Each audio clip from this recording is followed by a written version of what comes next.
قل أعوذ برب الفلق من شر ما خلق ومن شر غاسق إذا وقب ومن شر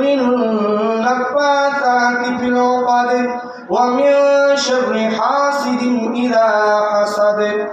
بسم الله الرحمن الرحيم قل أعوذ برب الناس ملك الناس إله الناس